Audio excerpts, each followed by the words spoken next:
Okay, we're on the air, bruv.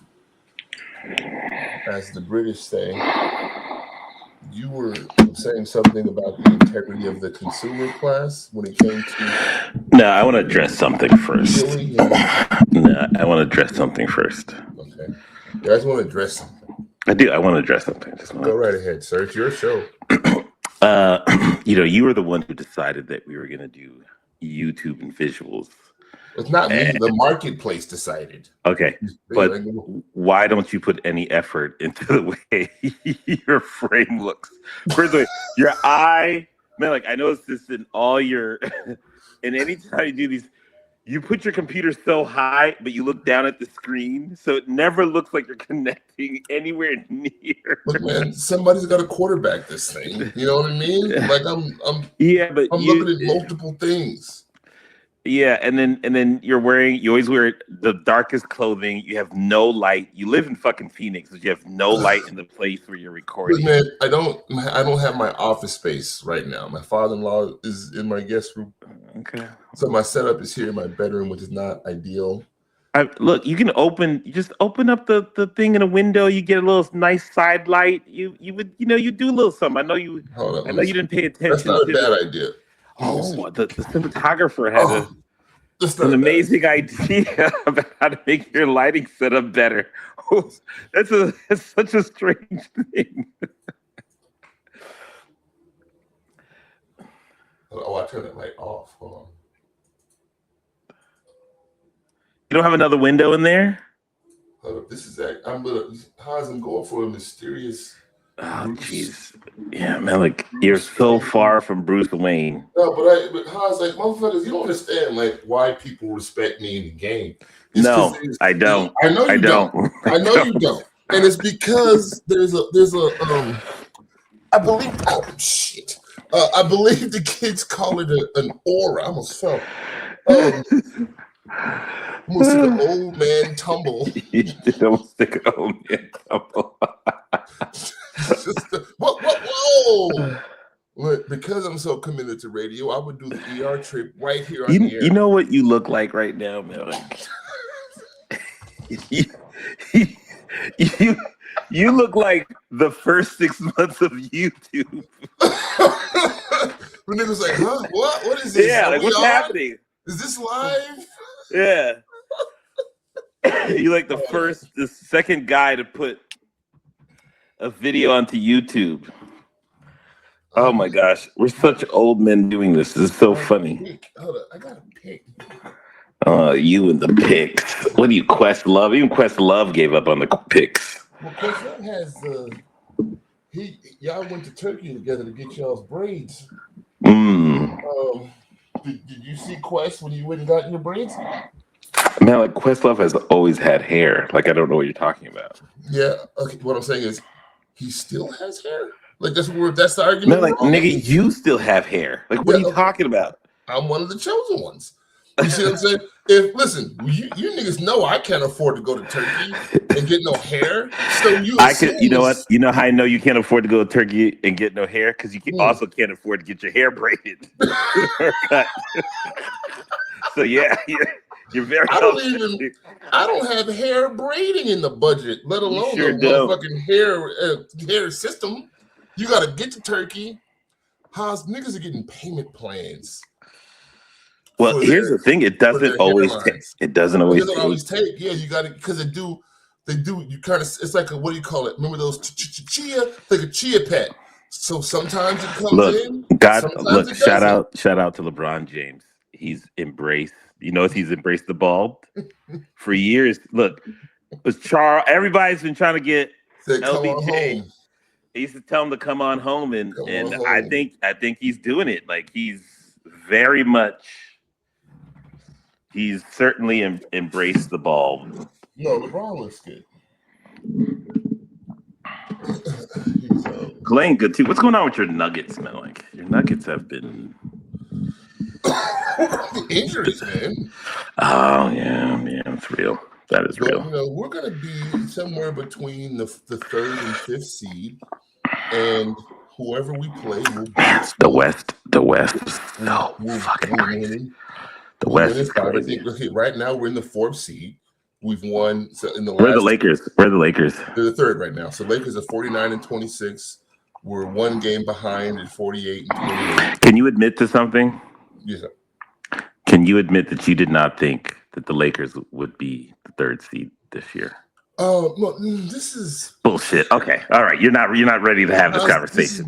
You're not ready to have the conversation. Not like a real 3rd seed situation. Yeah, you do this every time, man. Like you said, man. Like you said that when the Lakers were the 6th seed, you're like they're really an 8th seed. Yeah. I did. Whatever seed they are, they're not a real seed. No, I didn't think they'd be this good. Yeah, but I'm not in the playoffs. Here's the crazy thing. In the playoffs, this is the best they've looked. Yeah, because LeBron is now legitimately the 3rd option. Yeah. They're playing how they're playing like they play. Why am I chewing them? They're playing like they played in the beginning of the season when LeBron was hurt. Yeah, they're playing really. Then they try to rework LeBron, and they're playing defense. They're playing defense. They play the crazy stuff. Now LeBron's playing off the ball. Yeah, he's picking his spots. Yeah, and that's very difficult when he's having fun. And man, like when he's playing like that, he's so hard to defend. Yeah, because you don't know where he's going to be. You don't know where he's going to be, and you don't know what he's going to do. Is he going to attack? Is he going to shoot the 3? Is he going to pass? And he's so damn big, so he can play all 5 positions. Hell, there's no positions anymore. So it's like, where is he? You know? And he's gonna be generally more athletic than any person who's covering him. So when you have, and think about it, man, you guaranteeing 30 from Luka, you guaranteed 20 from Austin Reeves. So you got to just, you're getting 50 from 2 guys off the rip. So if LeBron gives you 27, you're getting hammered. And man, like if LeBron gives you 20, that means the rest of the team is getting 12, 15. Like that's easy. It's just as like it's a no-win situation. It's a no-win. It's a nice little regular season team in the playoffs.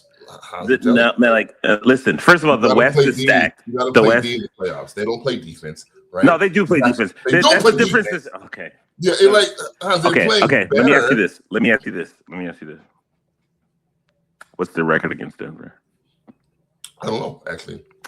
We if there was a tiebreaker at the end of the season, the Lakers would win that tiebreaker. Okay, but Hans, okay, you do this. You do this every time, and then you're gonna have the same. No, you do this, man. You are. I admire fandom. I have history on my side. 3 series in a row. The Nuggets have beat the Lakers a total of 12-2, right? Yeah, but not last year. Last year. They didn't play them last year. No, the year before. There's the year that we beat. No, you have never beat in the last 3 series. The Nuggets have beat the Lakers in the playoffs. So, well, it's not going to be this year. I can guarantee you that. But okay, look. You know what? The basketball guys, you're right. It has to be played. It has to be played on the court. So okay. And if the basketball gods hate you, you'll play us in the first round because it'll be a motherfucking sweep. Because Joker is a matchup nightmare for the Lakers. He just is. That's the problem, right? And on top of that, you have what's his name? Jamal Murray is playing fucking lights out, right? He got hurt. He got arrested. He was an all-star. So listen, nobody's talking about the Nuggets because of. No, like you say that every year, and for the last 3 years, that's all people talked about was the fucking Nuggets. Bullshit. I just don't see anybody outside of OKC that's going to beat this team 4 times. I just don't see it. You wouldn't. I'm just talking hoops. Like it's not no fan shit. I'm just talking hoops. Well, whatever, nigga. You have to play the games. And all the Bron stands want the 5th ring. So okay, man. Like this is your favorite conversation. Like we're enjoying an amazing basketball year. Can you enjoy that? I am enjoying it. All right, then that's it. It's just an amazing basketball year. I'm not throwing shade at anybody. Well, that's exactly. Y'all see the Bulls. You see the Bulls cut one of their plays with some weird homophobic rant about how the NBA is supporting pride and that's unrighteous and gays are going to hell. Oh my Like athletes. He's clearly having this, but I think this guy was having like a mental health breakdown. Yeah, but your mic is like really hot, by the way. Hello? He froze up. This is actually a better show. There was a football player that sent a bit of support, saying how the righteous people are supported, like the righteous people are persecuted. Listen, this is a great segue. My thing keeps on. Yeah, you're freezing up. Huh? You're freezing up. Yeah, it keeps on. Oh, jeez. Have you paid your cable bill, or are you on some DC shit? I don't know. Borrowing cable from the neighbor, but don't you own the neighbor's house too? So is that weird? Do you ever like show up unannounced to your tenant's house? He's frozen again. Why am I chewing gum on mic? It's unprofessional. But I really needed some gum, and I'm gonna stop chewing soon. But I'm gonna kick Hans out and then bring him back in. See if that works. It didn't. Here we are.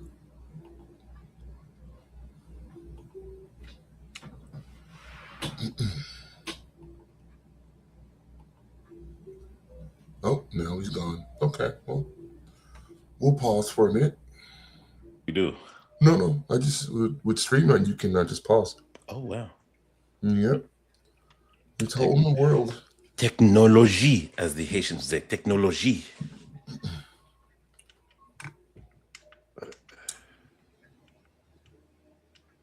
What the hell were you saying? You were ranting about the Lakers. Look, they suck. They'll be out in the first round.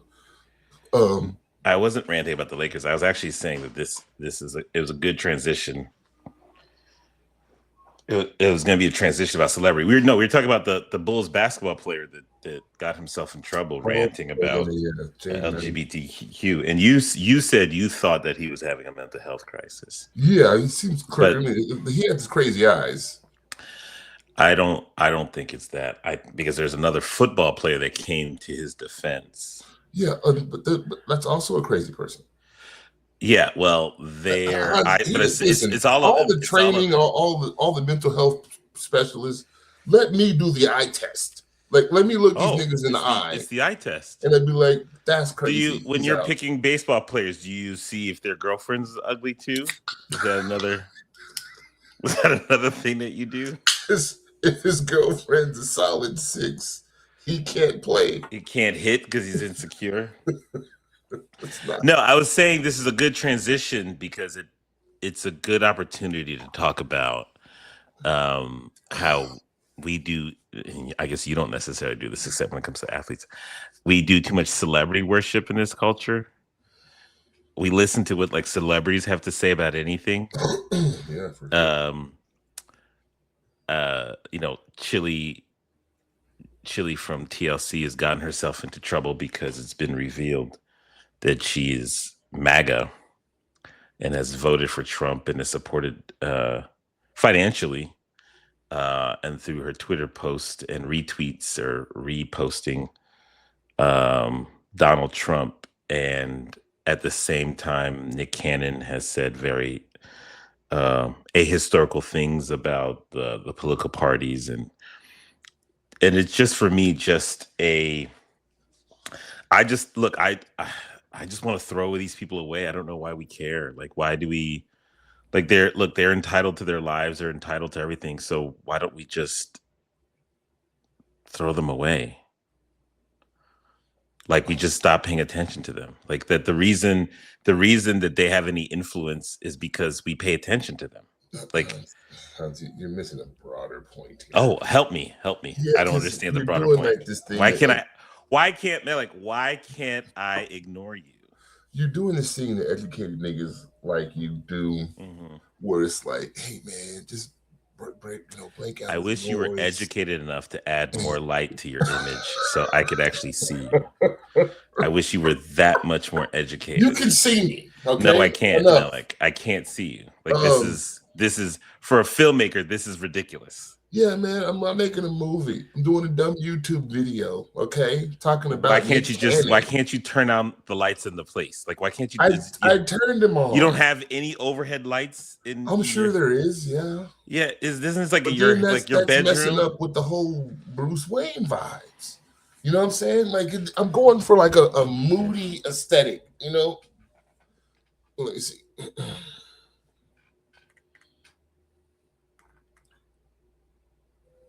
Is that better? It's actually worse, but man, like I don't know why you insist on adding a visual component and then we can't see you. Like, you understand that? I don't insist. The market. Okay, but we can't. No, it's you. You insisted, and we can't see you. Like, you have to do an audio only thing anymore, bro. Okay, man, like, what's the point of the visual if we can't see you, though? But I'm always gonna do things my way, bro. You see what I'm saying? Like, that's just how it is. Okay, like, so why don't you just why don't your way be take a piece of tape and put it over your camera? Like, that would be a better image. Wherever the grain is going, I'll be going against it. I'll be going the other way. No, you don't go against the grain. You just don't do anything. Like, I remember you used to be like, look, man, fashion, I'm not into fashion. Nigga, your shoes are falling apart. That's not being into fashion. Mm-hmm. That's going against the grain? 100%. And you can't imagine that. Here's the thing, Hans. And this is also true. So I can't imagine you just getting a better image. This is for this, like, just so I can just see your face, like that. Man, like, no, I can't see your face. You can see my face. I can't see your face. I'm looking at my face. I see my face. You don't. Get thicker glasses, nigga. No, like, I can't. I really trade in your Sherman Hemsley glasses and get some. Too old for that reference, or too young. You. Oh, just signal when you want me to clap. I think that deserves more. Put a hand in the chat, and then I'll know to clap. The point I'm trying to make here, bro, is that what you and the rest of the managerial class this is my favorite thing. This is favorite thing. What you and the rest so much. You and the rest. I love it when he's separate from everybody else. I love it. It's my favorite thing. It's such a good grift. It's so interesting. It's not a grift. He's like above. It's look, you're so consistent. I'll give you that. Like, you're doing it with the image, you're doing it with what you're saying. Like, I can't hate on it because you're just so consistent. This is not some deliberate. Like, you thought about it. I'm not in my normal space.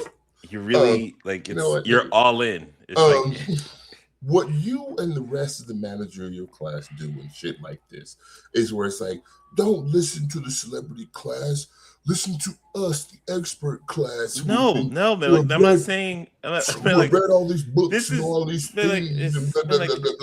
This is so rich coming from the person who can't wait to drop a Franz Fanon quote on everybody. Like, it's so rich. Like, this is so fucking rich. I dropped the Franz Fanon quote in the context of a conversation. You know, what I'm saying? Just walk up to somebody, hey, you niggas want to get Fanon? I don't do that. Yeah, because, man, like, you don't think the average person deserves your intellect. Yes, of course, it's a matter of deserving.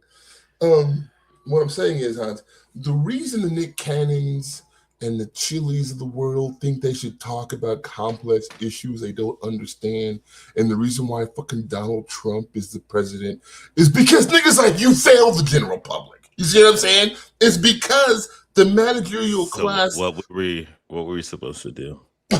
Well, okay, that's an excellent question.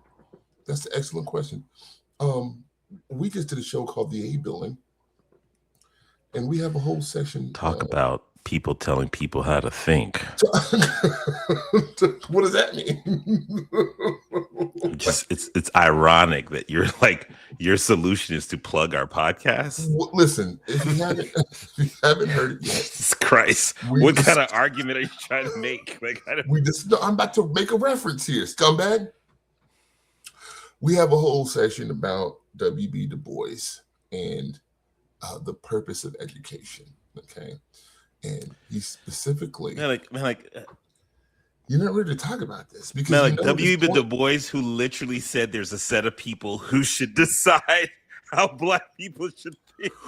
Yeah, listen. Du Bois. I'm not knocking Du Bois. I'm just saying it's a little bit of elitism there. And you're critiquing me for a form of elitism. No. Then you bring up the godfather of black intellectual elitism.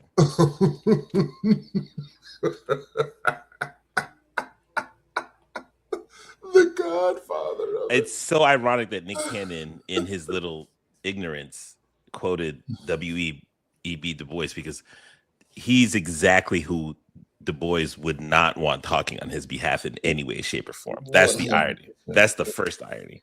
100%. Du Bois would literally be like, "Go take care of your 20 kids and whatever, how many baby moms." Like he would. It's so interesting that people. This is my late night reading the last few days. It's amazing. We're the managerial class, and like you're literally telling the audience, I'm in a different space than you. This is how I wind down at night. Yes, the souls of black folks. This has helped me get off of the doom scrolling. It's Du Bois writings, The Suppression of the African Slave Trade, Souls of Black Folks, Dusk of Dawn, a variety of other essays. But there's an amazing text here. Again, I'm not here. Why don't you go? I'm sure you had it marked. Why don't you find it? See it's highlight. Let's talk about the managerial class. This essay is called Of the Quest of the Golden Fleece. Okay. No, I don't know if somebody like you is prepared to hear this. This might make your little head explode. Of the 100 landowners in 1898, half had bought their land since 1893, a fourth between 1890 and 1893, a fifth between 1884 and 1890. Okay, what you doing here? He's talking about kind of the allocation of wealth in the black community, right? Does this sound a little familiar, what we're dealing with when it comes to the black middle class? This turned them into... like, you're the captain of the black middle class. You live the most middle class lifestyle of anybody I know. I'm the captain of the black middle class. No, like you're the okay. Let me ask you this. Let me prove that you're the captain of the black middle class, and I would call you're the captain of the leisure class. Mm-hmm. Where were you before you logged on to this show? I was writing. Oh, you were writing? Yeah, I was working on my rom-com. Yeah, you're working on your rom-com at Amy's Winehouse. So you punched in the clock to write. No, I'm a professional screenwriter, scumbag. Like I didn't punch in a clock. Whatever. Yeah, I have a. I have a. So you have the leisure. Got a leisure, bro. Of writing as a profession. 25 years of a skill developed, and motherfuckers actually pay me to write. So go fuck yourself. How about that? Freelance, everybody. He makes a living as a freelance. No W-2s. 1090, strictly 1099s. 1099s all day. Yeah, that's a fact. Tax season. Man, like that's the epitome of the bourgeois class. That's literally who Frantz Fanon was critiquing. No. Here's the difference. Because the difference is you think what you're doing is an elevate. The difference is I'm cut from the Hunter S. Thompson, the Ernest Hemingway, the Philip Roth, the Walter Mosley, like motherfuckers that wrestle with the ideas. All poster children for the American bourgeois. Hemingway, nigga, are you sure? Hemingway, the guy who went and ran with the fucking bulls.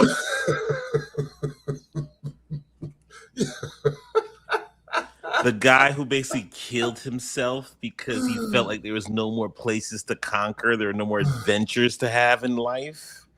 Like, are you fucking kidding me? Yeah, like, you're so bourgeois. Yeah, but Hans, he was also like traumatized by war. Yeah, like you know, like it wasn't just like this writing hurt. He was a war so correspondent. Much. Like he covered two wars. Because the traumas he saw writing on his notebook, not with his M16 rifle, but the writing. He had to describe the guts. Melik. Hans, you're so bourgeois. He covered the Spanish Civil War, World War II.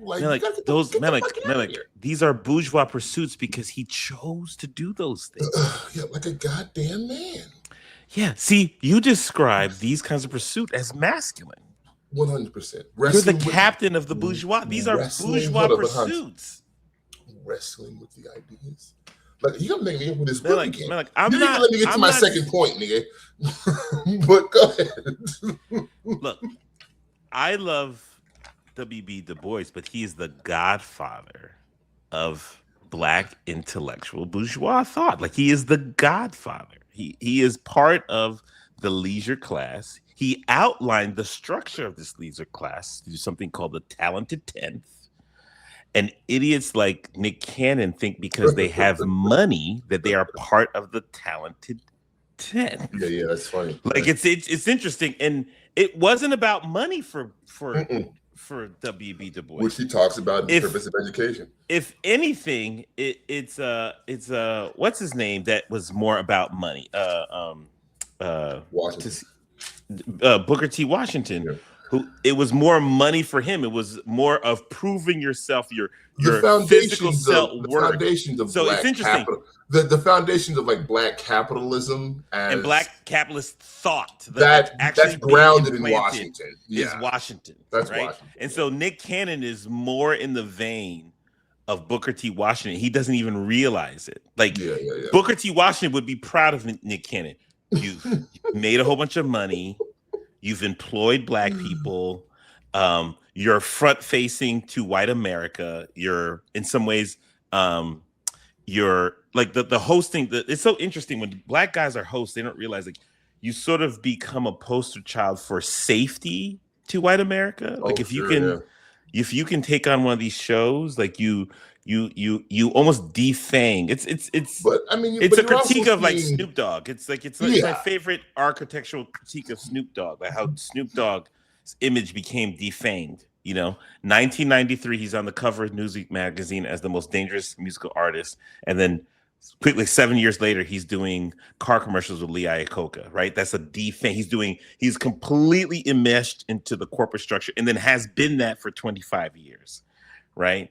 And up until this little snafu with Trump, has sort of been able to stratify, like literally throwing up gang signs during NBC Olympic coverage, and being America's sweetheart with Martha Stewart.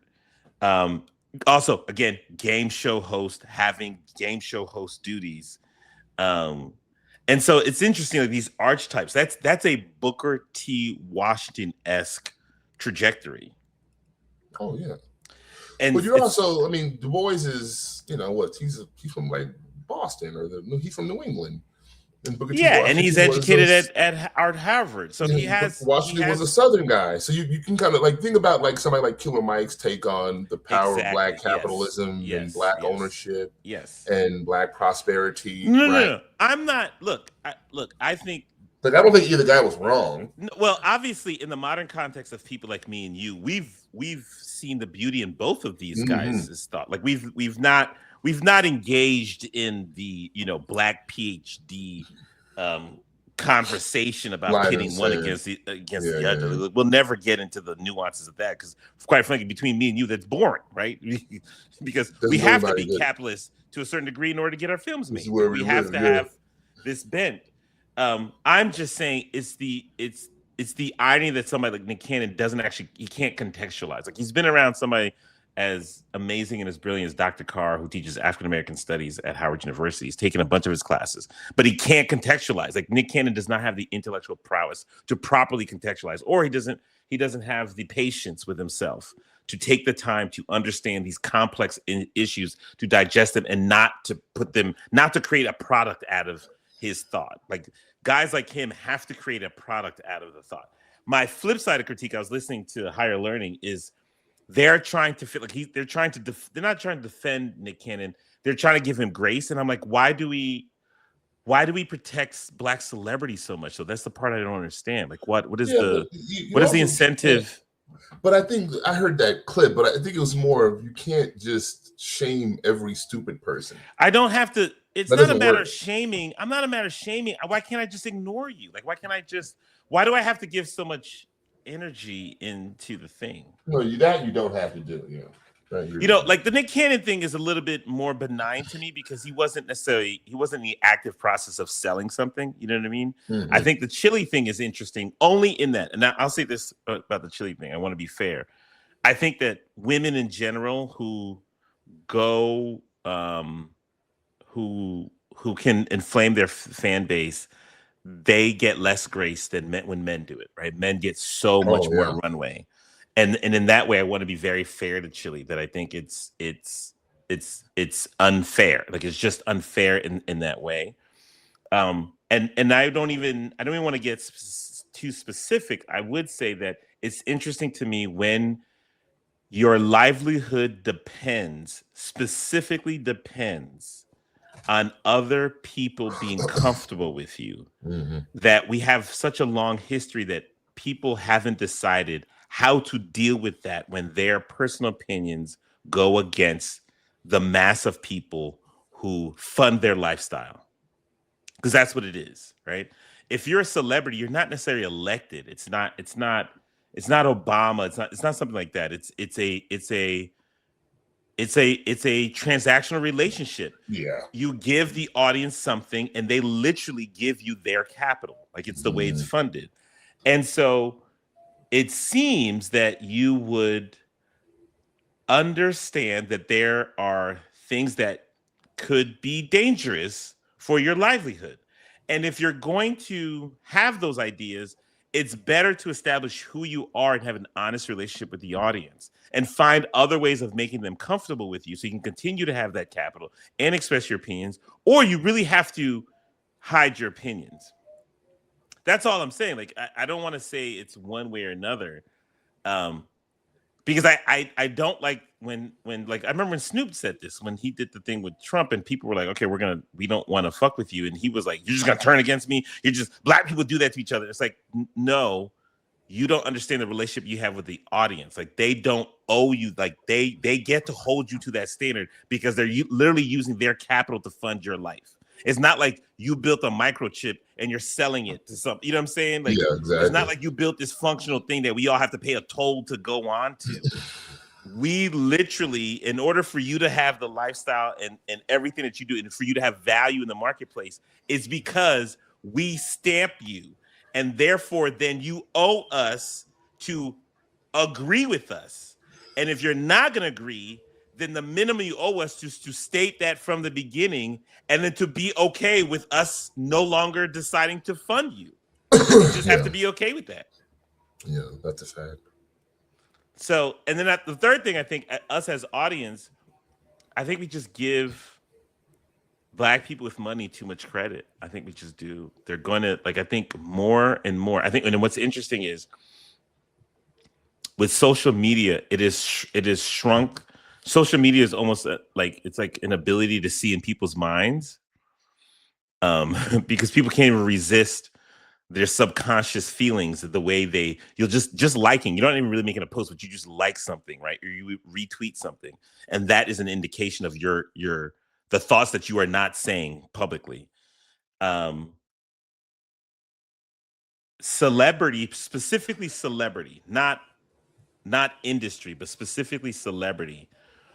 And specifically when somebody goes from like having no money to having at least two generations worth of money, they don't identify with you in any fucking way. They don't identify with their original fan base. They just don't.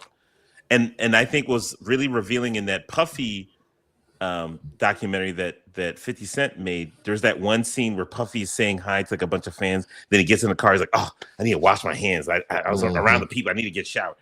A lot of people feel that way. Mm-hmm. A lot of celebrities feel that way. They feel entitled to the rarefied air that the fans gave them, and partially is because celebrity is a prison, so they try to make the prison as comfortable as possible, right? And that also separates you from the fandom.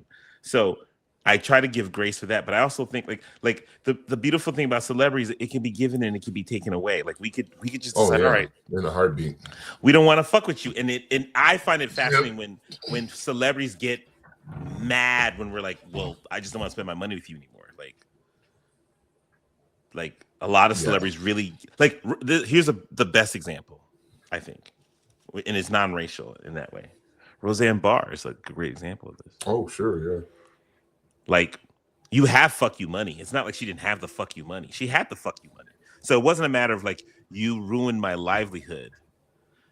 She hates that she's not famous anymore. Or not revered. I should say not. She's famous. She's still famous. Yeah, but she's not revered. She was always a little kooky. She was always a little kooky. But what I find a common thread, regardless of how somebody became famous and rich, in their race or socioeconomic background, is 9 times out of 10, they really enjoy the attention of that fame gives them, even while they lament it. Mm-hmm. They really like when they don't have that anymore. It really fucks with them when they don't have that. It drives them crazy. Yeah, it really drives them crazy. Yeah. There are very few people who are relieved at not being famous anymore. So if that's your feeling, then if it's clearly a commodity that has to be protected, wouldn't you just protect it? Mm-hmm. It's just what I guess what I'm saying. Yeah, now that you're crazy. So maybe that's my last point, is that maybe celebrity makes you crazy. Nah, most of these things. We can't trust what you think about crazy. Like, we can't. You're not objective about mental illness, crazy. You're just not 100% objective. You're not objective about it at all. We can't trust your opinion. I'm just saying right now. I'm just rejecting your opinion. I don't have an agenda. Like, I'm the only one that's going to be completely objective. You're just no. Like, the fact that you think you can be objective is the point. Like, you can't. You have very specific, strong views of it. Let me look in the eye.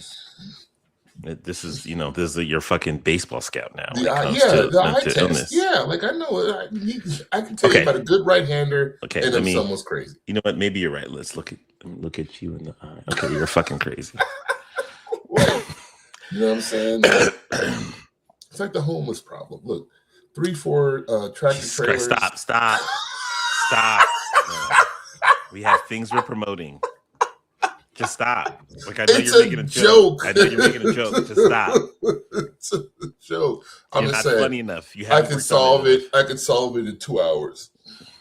You know, it would be like how they cleaned up Amsterdam in The Wire.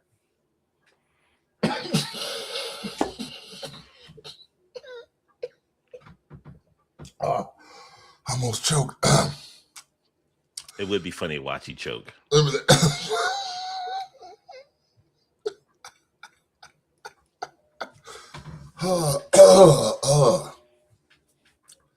Making a joke, everybody's so fucking sensitive. I wish your camera was more sensitive to light so I can see you. Oh, what the hell? Here you go. Why don't you turn the screen on the computer brighter? Maybe that'll help. This is why, if the next time you and I make a movie together, I won't let you touch the camera. This is exactly why. Next time we make a movie, I'm operating, I think, 75% of the shots. Okay? And Melik, at 75% will never make it into the movie. We're gonna dig a trench like in fucking Citizen Kane.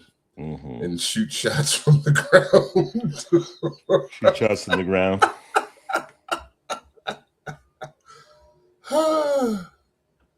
God, that's funny.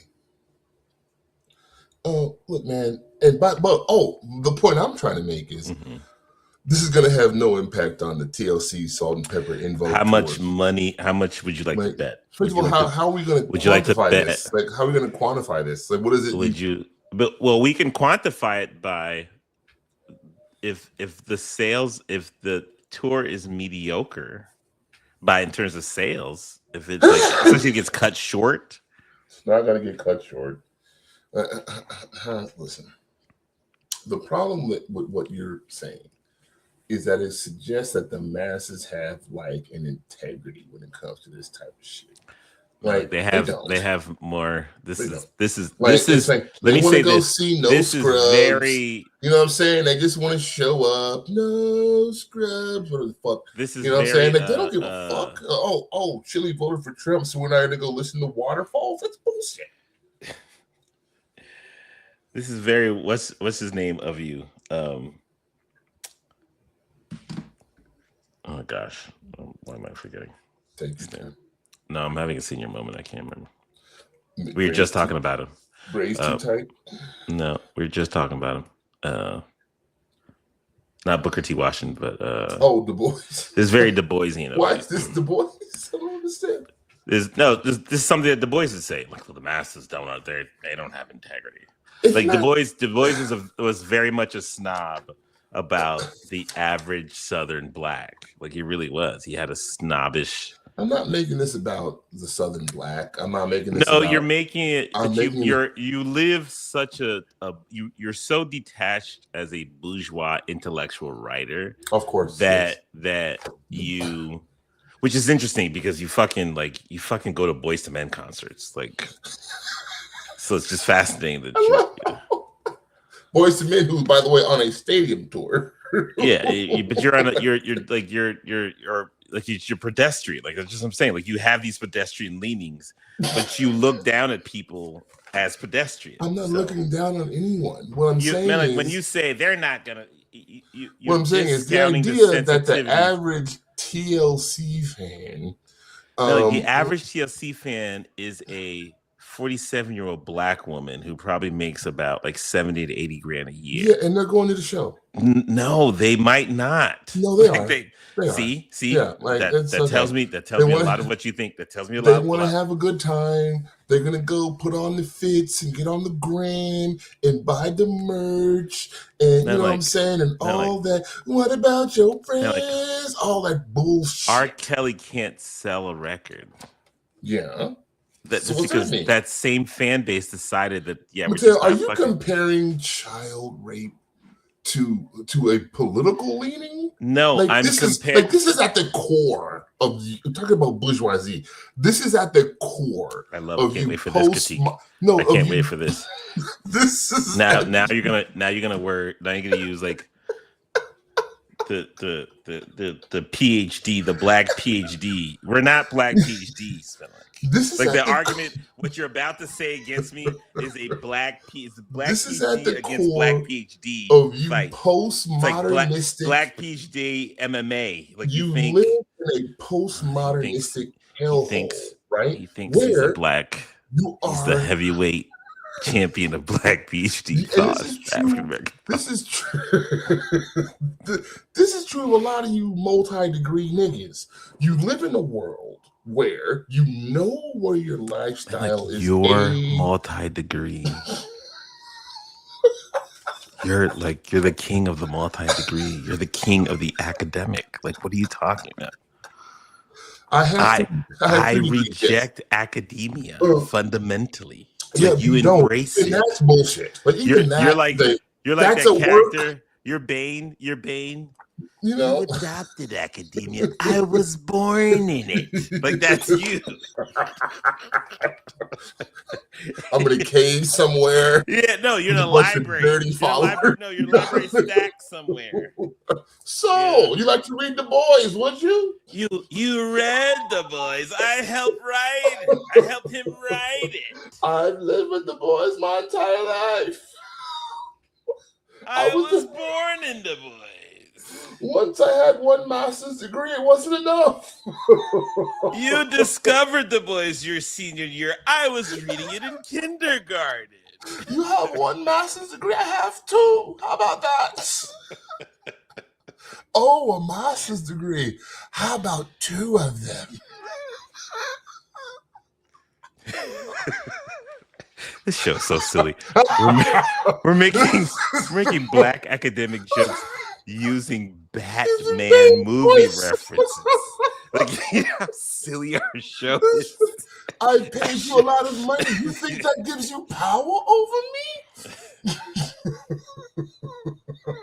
I took Upward Bound. I studied the boys in 6th grade.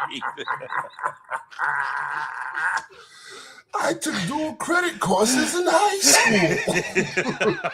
I saved 25% on tuition once I began my bachelor's degree. Oh my God. How about that? I read my mother's PhD thesis on Du Bois.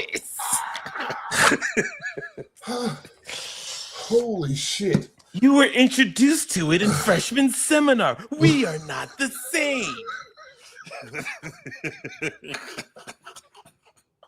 You're such a fucking snob. You're such a fucking snob. Hans, the point I'm trying to make is that it's not about me. This is about you multi-degree niggas, which I don't consider. I'm not in that class. Oh yeah, even though you have an education degree and an MFA. Yes, whatever. You have more degrees than me. That's not the point I'm trying to make. You see what I'm saying? Like, do I talk about having 3? So more degrees is a metaphor for a kind of thought. Do I talk about having 3 degrees? No. Do I put MFA in my fucking email signature? No, because nobody gives a fuck. Now, when it comes to this film thing, do I have G14 classification? Absolutely. You see, and there's no doubt about that, right? But when it comes to the film shit, I doubt it. But I can. Yes, when it comes to the film shit, I cannot be questioned. Okay, and some of your actions, quite frankly, the last few years have put your classification in jeopardy. I'm not going to say what, but it's available on Netflix. No, anyway, here's what I will say. That caused the review of your G14 classification.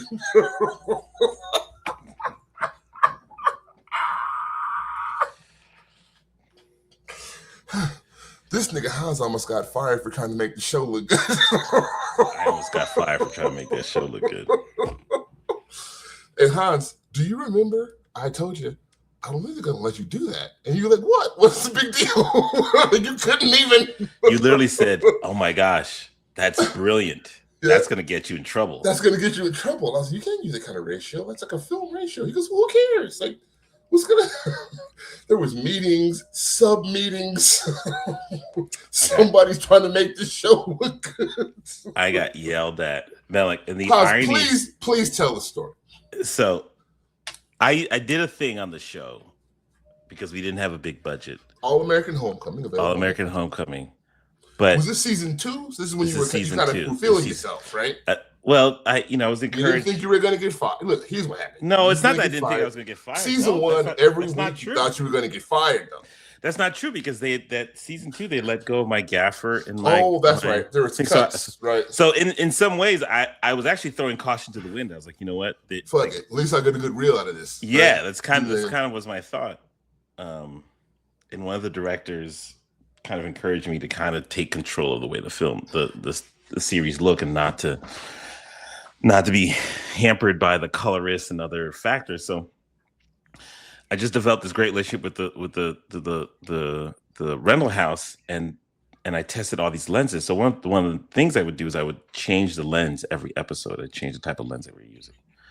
The other thing I would do is I would set the color slightly. I would do this very subtle thing. If it was like a warm episode, good feelings, I would make it warmer. If it was a cold episode, I would do something to change it.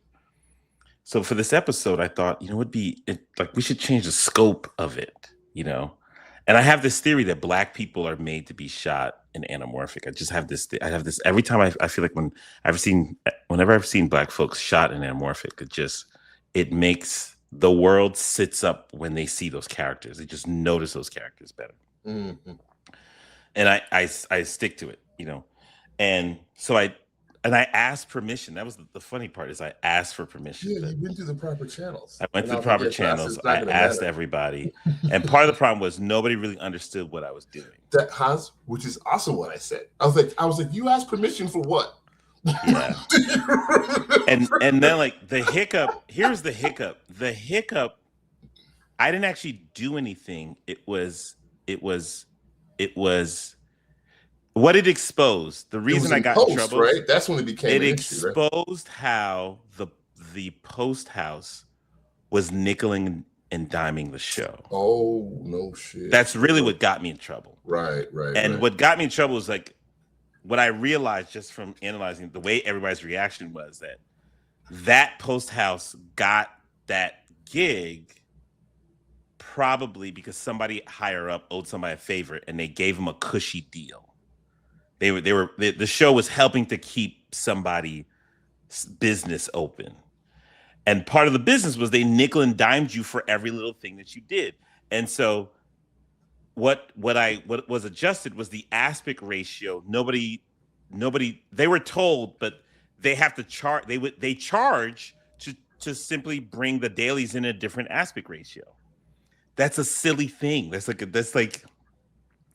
I can't even explain how silly it is. It's like a car wash charging money. Like in the Post context, it's like a predatory lender. It's like essentially, that can upcharge for a service that's not. It'd be like they charge you money for paying your mortgage ahead of time. Yeah, like that's not. It's the equivalent. There's nothing about that should be an extra. Not in the digital age. In the digital age, it's preposterous. You're moving to a different screen.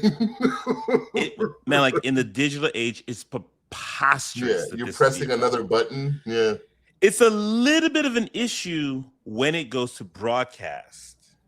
Not really, but it's something that they kind of have to know. Well, that's not a Post House issue, isn't it? That's not really a Post House issue. It would be it'd be shocking you'd have to let the broadcast people know because they're literally the last people who let the signal go. They're the ones, and they do have to make an adjustment. There's a slight adjustment that they would have to make.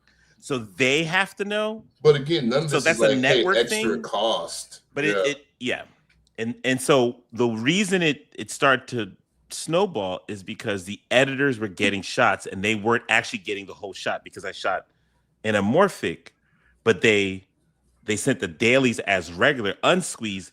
Half the frame was being let out. So the editor is like, hey, is there something, did you guys do something weird with the coverage? So when I said, that's not the shot. And then I showed her, I had examples. I said, this is what that scene that you're shooting, this is what it's supposed to look like. She's like, it's not looking like that. So then she goes and and then it comes from. That's how I knew because if it had to go up there, somebody's getting exposed. Mm-hmm. Because it wasn't a technical problem. It was if somebody finds out that we're charging, that we have to charge for this, questions could be asked, and then we could it could ruin a relationship. And the mistake I made and the thing that you warned me about was you warned me that, Hans, what you're doing, most people don't understand it technically, even though it's not complicated. Yeah. And they don't want to really know what you're doing technically. That's going to get you in trouble because you are assuming that they want to know. And you were 100% right. I was like, that's the issue. Because I was like, what I understand is bureaucracy. And you know what, man? Like, I give you credit for that. You understand the malaise, what bureaucracy does to people. Yep.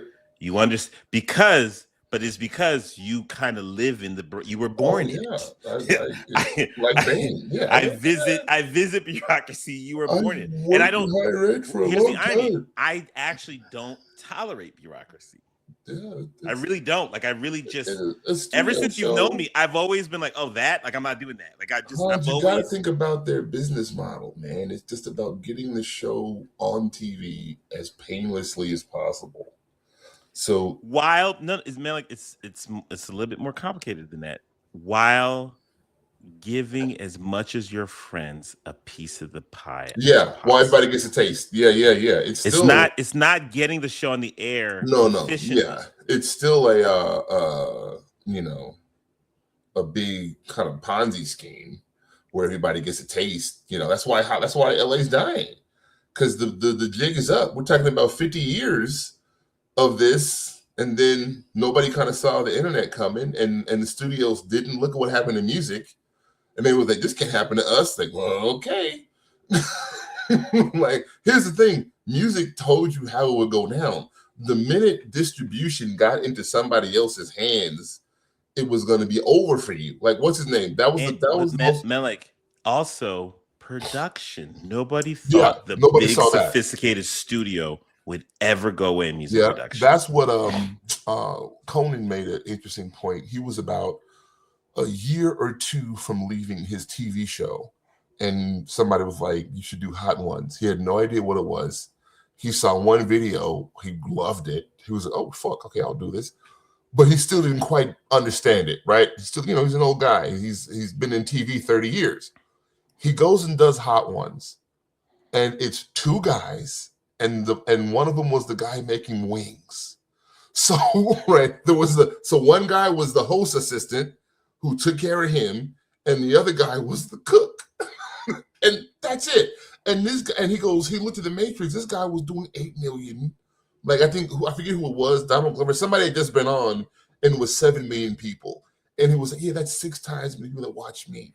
And then he looked at his staff. That was the thing. Exactly. He looked at how much it cost to make the same show. The same show. People sitting and talking. That's all that the talk show is. At the end of the day, it's that. It's right? just that.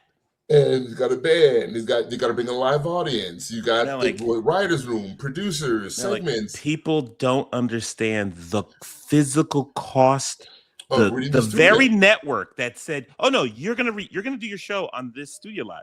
They take the rental budget out of your end. Yeah. That's why those lights sitting there. Those lights are rented. Nobody owns those lights. Nobody understands. That's why, even with all those years that Letterman was losing to Jay Leno in the ratings, his show made more money because Letterman owned the show. He owned Worldwide Pants. So they were the ones renting who controlled the studio. And Hans, he also owned the slot after. You see, he owned the Craig Ferguson show. He owned, that was his show too. He had, so he could do, everybody loves Raymond. We'll produce that. Sure, here you go.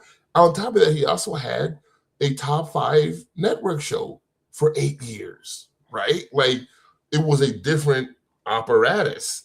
Well, Jay Leno, while was leading in the ratings, was still primarily just an employee. In Burbank. On a lot. Yep. You're spending money. It costs money to make that show. Yeah, it probably, even in Manhattan. It's cheaper. It's cheaper. It probably costs a quarter. Absolutely. Of the cost, because you're talking Broadway prices, basically. You see what I'm saying? They know you put on a show every day. It's gonna be a full house. We'll take care of you. That's wild. It's wild to think about. Yep. So that's you hit the nail on the head. Like, it's so that's when I just looked at the whole thing differently, and I was like, oh, and behind my back, people were constantly laughing at me because they were like, you're trying to do this thing. It's not what this is. And I still brought and the amazing thing was the cast and crew loved. They thought it looked so amazing and anamorphic. Mm-hmm. And it was like man, like, you would think that I put, when you work at it for an organization and you're the person who let the virus in and it ruined everything. It was as if I let the virus in. Like, that's kind of the way I was treated. And I was like, okay, I see what's happening. And, and after that, it was like, okay, we don't really listen to Hans until, we don't really listen to him because, I just had to eat it. And I was like, okay, I see what's happening. And it's when I had sympathy for people well, you're a Black person, you got it in, you can bring people. And it's like, after that experience, it's like, no, it's not as easy as you think. You can, but the system has a way of reacting to that. Mm-hmm. It has it all in place. And it will slowly, it's going to cost you. It's going to cost you. It is absolutely going to cost you. In television in particular, Cinematog, like, take that check and shut the fuck up. Like, it's literally take the check and shut the fuck up. We're not interested in your whole thing. We're just not interested. You know, in the movies, yes. But the flip side is, you know, movie ends and you're not making that extra money, and television is where the money is, right? The money is there. Like, that weekly check is insane. And so that was a mind fuck for somebody like me who's educated by someone like Haile Gerima. That's a mind fuck. That's something it was literally traumatic. It's as if I went to war and I came home. Yeah. That's what it felt like. And it's hard for me to say publicly because there's so many people that I loved working with, and so many people who I'm grateful for having the opportunity. And so many people who I don't think they would understand with somebody from my background. And as efficiently as I did do, I was just very efficient with my job. That was the other thing. I think that fuck with people. Like, I was just very efficient. And they wanted me to be not good. I was so efficient that I didn't have to do it at the level of somebody else. I was just efficient. I was very good at it. You know, I was just very good at giving the thing and knowing this is what I want is going to turn out great. Because at some point, it's like, if I can't challenge myself artistically, then I'm not going to fake the challenge. I can't fulfill the bureaucracy of it, right? Right. I just can't. I can't do the Chernobyl of it, right? And yeah, and it taught me a lot. It just taught me a lot that it's a big, like you said, it's a big Ponzi scheme. The problem with the Warner Brothers lot is that the lot is costly. It costs taxes. There are restrictions. Mumba, we would have an edge of the lot. There was this part of the lot that was like the suburban part, so it had like suburban houses. It's like where they Kiki, not Kiki Wyatt. Is it Kiki Shepard? What's her name? Kiki. What's her name? What is her name? Kiki, the young girl, the young actress. Kiki. What's her name? Kiki you don't know what I'm talking about? No. I don't. Oh, Jesus Christ. What is she in? Keke Palmer? Keke Palmer, thank you. Yeah. It's a new TV show she's in. It's like she's in the suburbs doing something. Oh, The Burbs. It's a remake of The Burbs. Yeah, that's part of our back lot. Mm-hmm.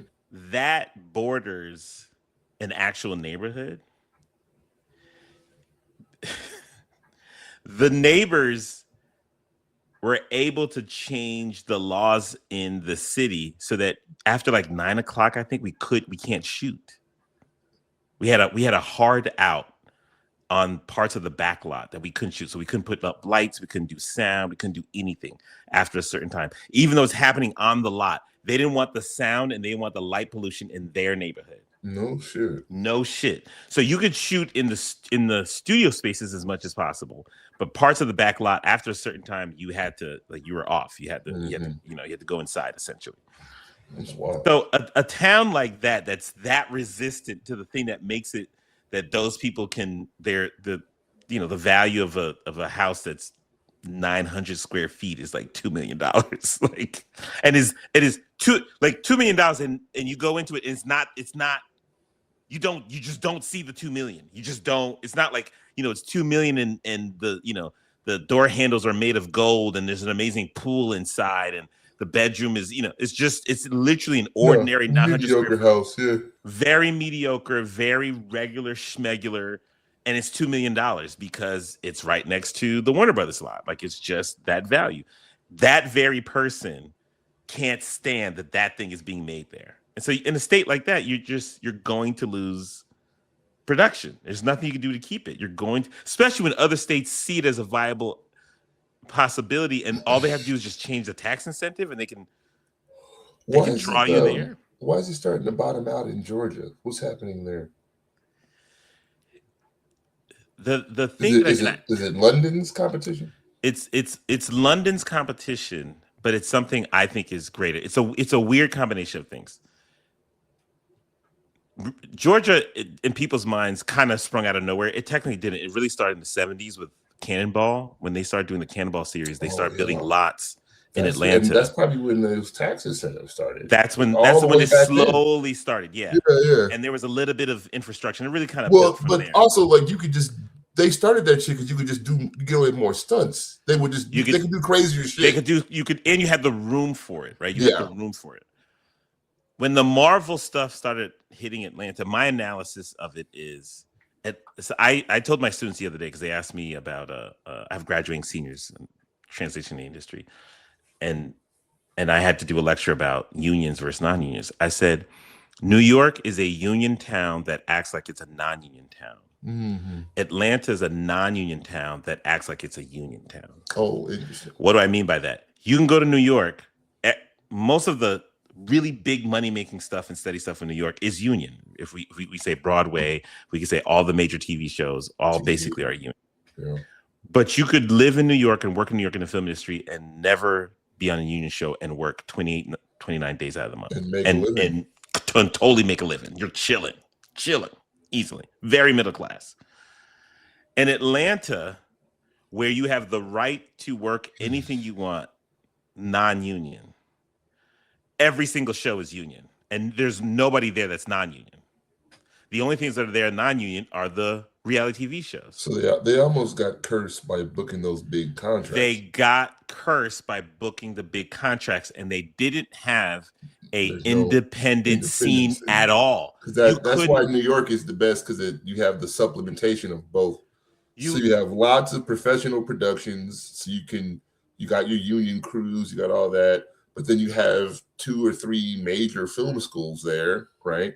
So you always have thousands of film students kind of flooding the streets looking for free work, right? And like if you have a $300,000 budget and you're like, we're gonna shoot 20 days, you will find a full-on crew to fucking do that. Of pros, right? And a full-on crew. Motherfuckers that'll die for you. That will they'll hold the light in the train tracks. At the height of Atlanta, if you had $3 million, you couldn't find a crew. You couldn't do it, right? Because everybody was union.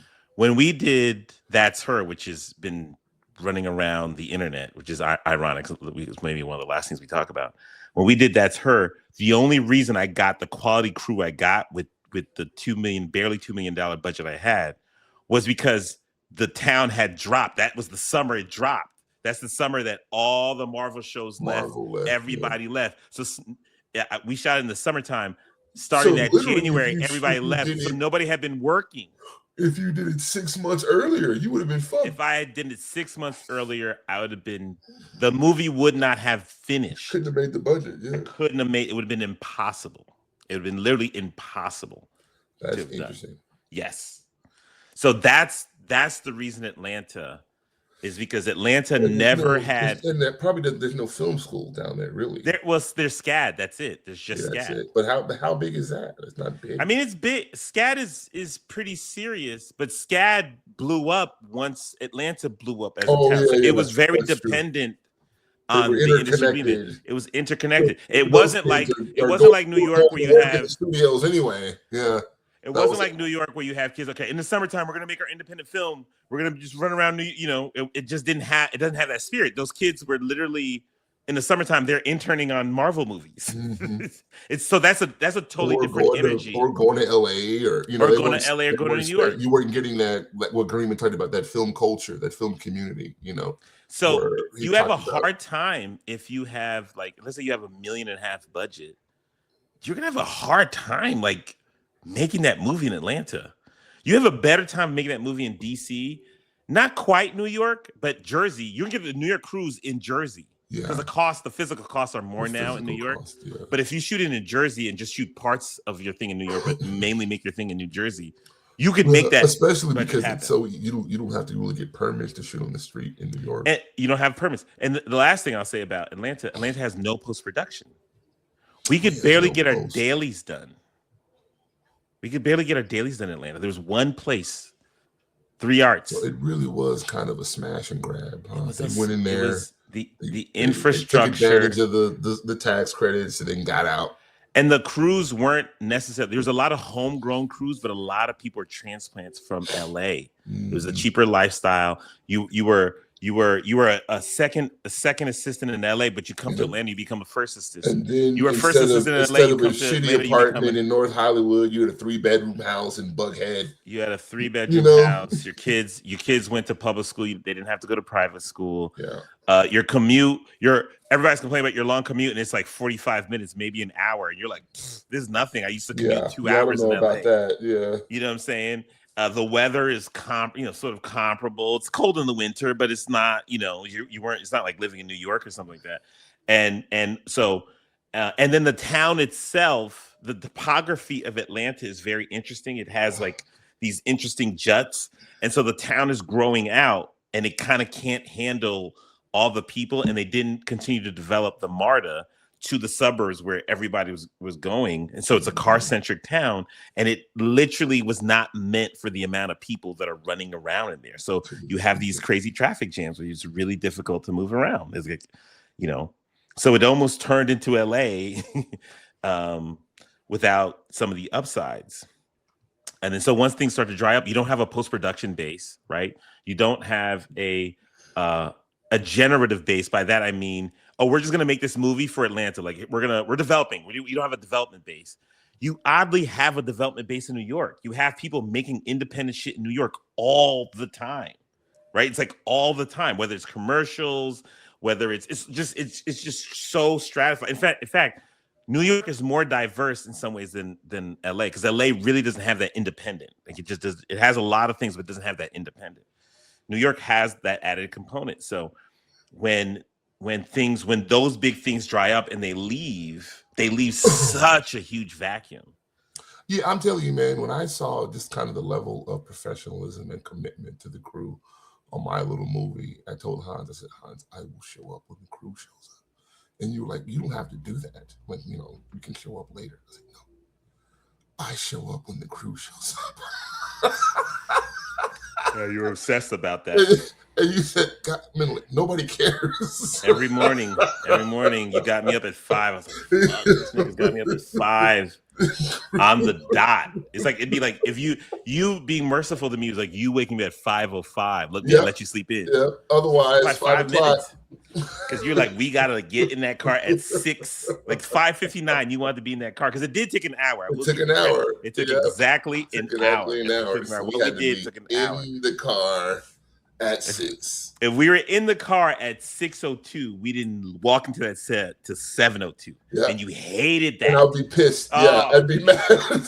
You wanted to walk in 6:59 at least. I'd be pouting the whole drive. Yep. Like, nigga, we're late. Come on, man. Come on. Hurry up. So I just not gonna respect me. Let me tell you, I never resisted. Like the next day, if you woke me up at 5:50. I'd be like, I just get the fuck up. I'd go to the bathroom. I just wouldn't complain. I just didn't complain. I was like, look, man, this is what I gotta do. Like, this is what it is.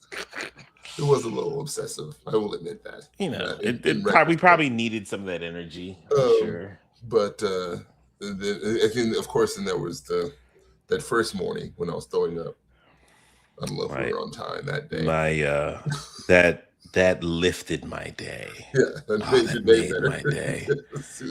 That's when Hans knew it was going to be a good movie. Oh, I was just like, he was like, I think this is going to work out. This is like the best. It just lifted my mood for 4 or 5 years afterwards. Every time I would think about you throwing up, I would. First day of shooting. It's happened twice, but I think they happened the first day, like maybe the third day.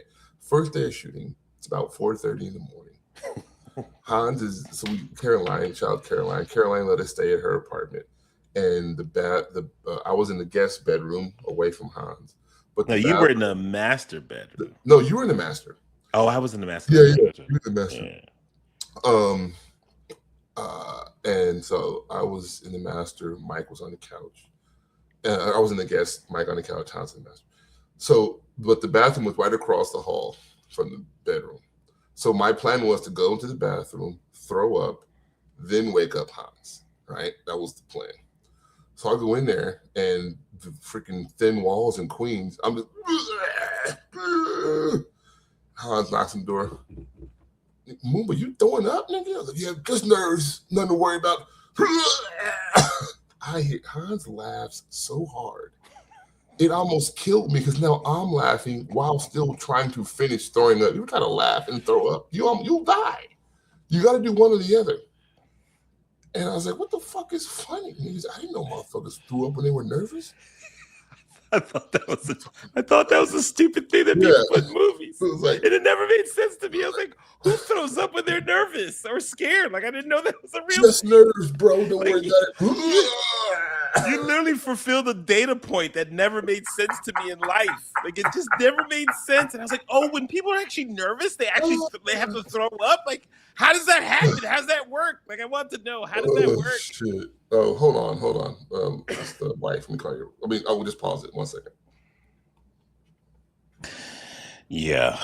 But that's interesting. That's really great insight. I didn't know, part of me thought that was tied to the industry overall, but that's just, a very specific piece of business dealings.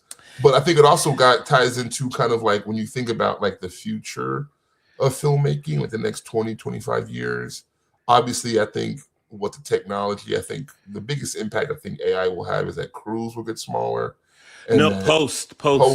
Yeah, that's what it is. No, right? It's Sora, which is OpenAI's their visual generator is shutting down. It was. I saw that. Yeah, that was the thing where you could download it. It would make all this crazy. That's completely gone because the truth is, and this is what the studios probably realized, which is why they've been mum, is that it's not going to work if they have AI actors. People don't want to see that. They're going to react really viscerally to it. Where AI is going to help you is the things that would take a post house 20 guys to generate is going to take 3 guys to generate. Mm-hmm. So it's gonna expand. Like you and I will be able to make an epic that takes place in like 1619 Africa, because we'll be able to, all the posts and all that stuff will be able to take care of for a fraction of the price of what it used to cost. Yeah, or the movie about 5 Points have been mailed. The movie about we can actually it'll still, yes, the movie about 5 Points is far more possible now than it was then. But one of the places that it helps so much, oddly enough, is in just background talent that used to cost like background talent in LA would cost you like $350 a day per person.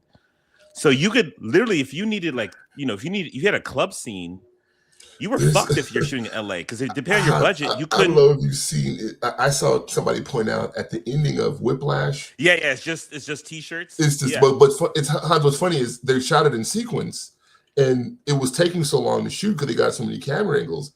As the night went on, if you look at the cuts, that's when the t-shirts happen. So when the show starts, it's actually a decent amount of people. Like in the first, I think he lit it to where you can see the first 2 or 3 rows. Yeah. And then as it goes on, it's like, oh, t-shirt. And I think, man, what brilliant. That happens. That used to happen to me on the show all the time. I would lose all the background talent as the night go on because once they hit after 12, they're like, look, we gotta get these people because we're not paying background overtime. That they're not paying background overtime. So that's where that will help is creating background talent and filling a space. That's in post-production. It's not going to help you in your initial crewing. That's not going to help you. And it's not going to help you with the actors. That's where they were hoping that it was going to help them. Oh, we can get this actor. We sign them to a deal and we can use their voices or we can use their image for 3 different images. Or if somebody dies, we can use them. And it's not where it'll help to. Where I think it could help is if somebody dies mid-shoot, you'll be able, you might be able to. There will probably be some kind of contract that you'll probably sign that if you die mid-shoot, they can use your image to finish the movie. That will be a thing, but it'll be limited where it's like limited to that. You can't use it for commercials. You probably won't be able to. I'm sure the union will protect you, but yeah, because the reason that's good if you're an older actor, it kind of helps you with insurance. It helps you get cast and it helps you with insurance because then people won't be worried about you dying in the middle of a movie as much. But I think the reason Atlanta failed as like self-generating is because they didn't have the post-production facilities. They didn't have any. It's not like a place where you can have like a whole bunch of editors. You know what I mean? You didn't have a bunch of editing houses. You didn't have a bunch of post houses. You didn't have a bunch of color correction suites. You don't have a bunch of sound design. like DC has like for the size, DC has a very robust, like really like the best, literally the best people in the industry live and work in DC, right? Like equivalent to what you could do in LA and New York.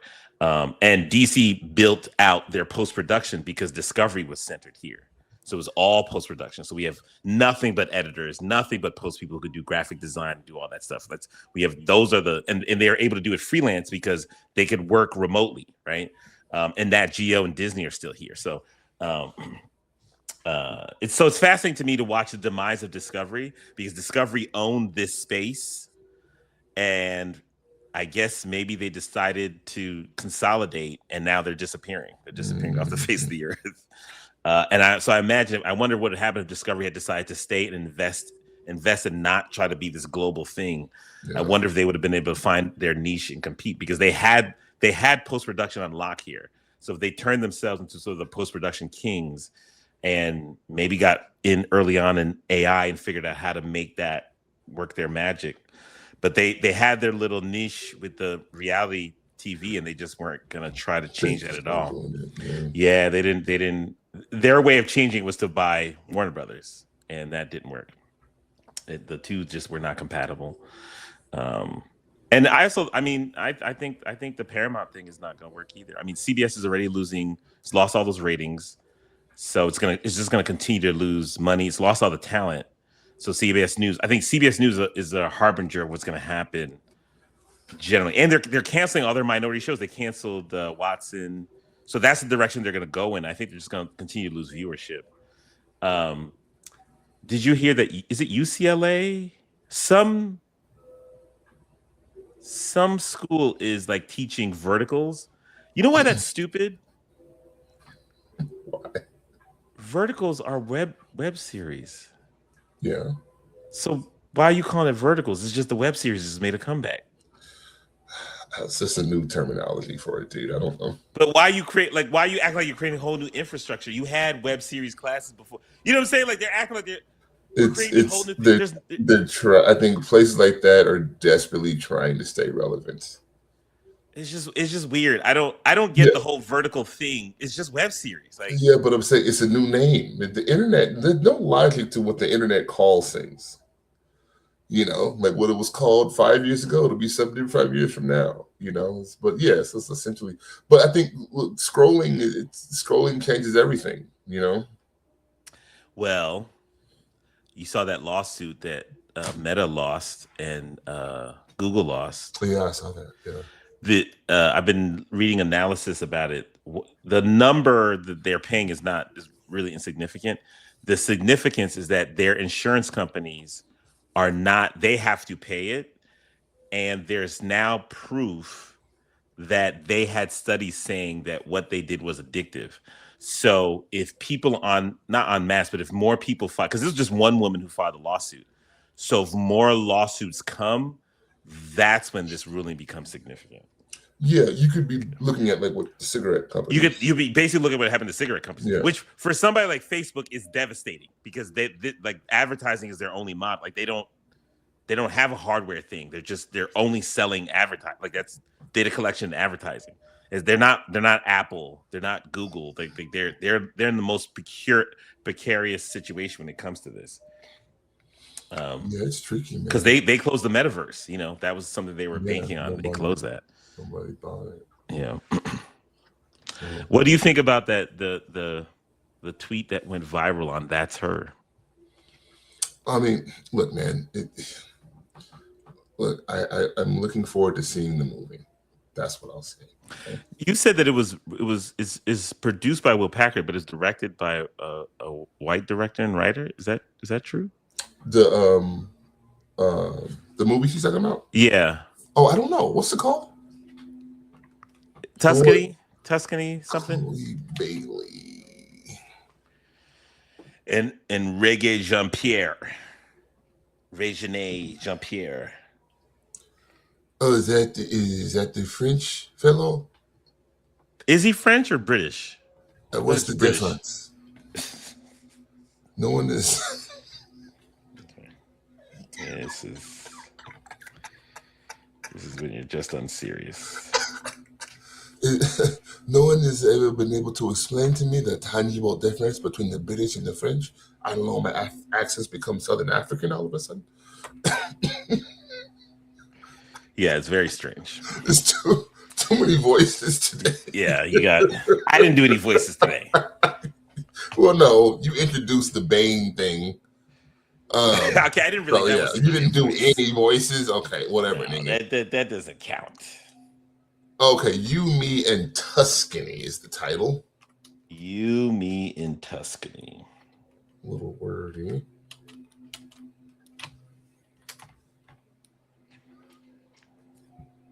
Let's see here. What do we got?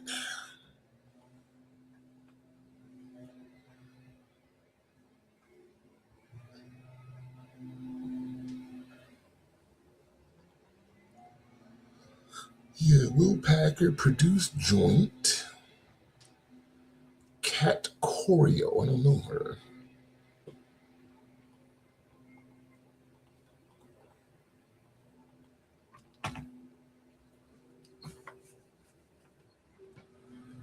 Oh, she directed Marry Me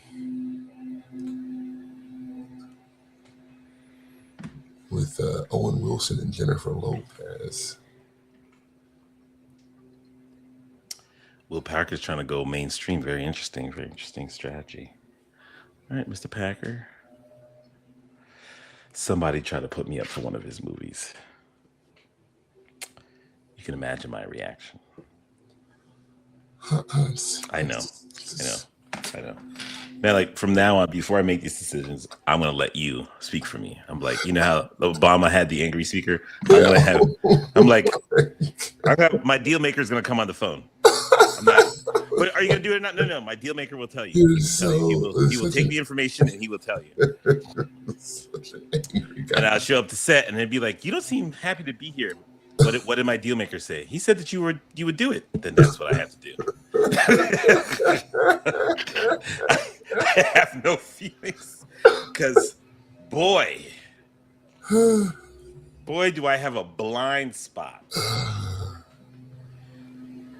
Goodness gracious. Well, is any updates on when your shit's coming out? No, I mean, it's like I guess we have to watch Tuscany and Me, You, Me, Tuscany, Me, in order to give that her a chance. I don't know. I think it's You, Me, and Tuscany. Tuscany, Me, and You, and then that's her. Yeah, I was wondering. First of all, I don't know what accent this guy's doing. What is his name? Ricky Jean-Pierre. He has a British accent. He does? Yeah, he's a Brit. I told you he's a Brit. Oh, Ray-Jean Page. Where do you get Pierre? No, Pierre. You never get names right.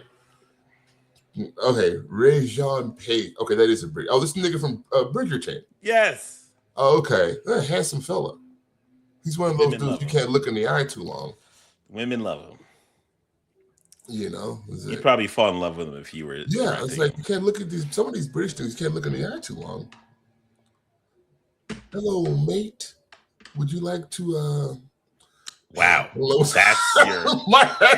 I do a good British. Hold on. Let's hear it.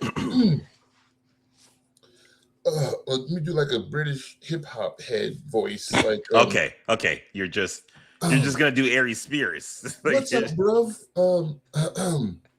I was wondering if you'd like to go back to my loft and listen to MF Doom records. Wow, you're as good as this as Will Smith is.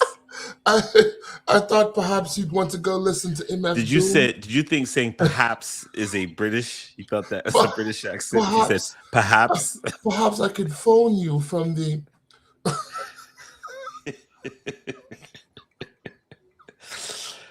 It's terrible. I could phone you and we could go to a chippy shop and get I don't know what chippy shop, fish and chips.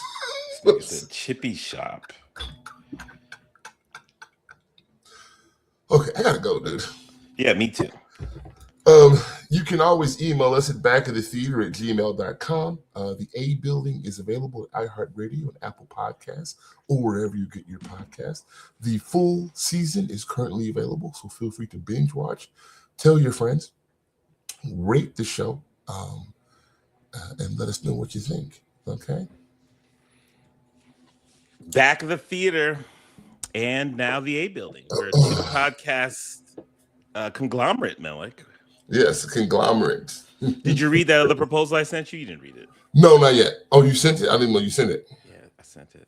Okay, my bad. I'll read it today. All right. That's all right. You have a lot going on. I do have a lot going on, but I will read it today. That's a fact, Jack. Appreciate it. All right. Talk to you later. Let me see. In recording.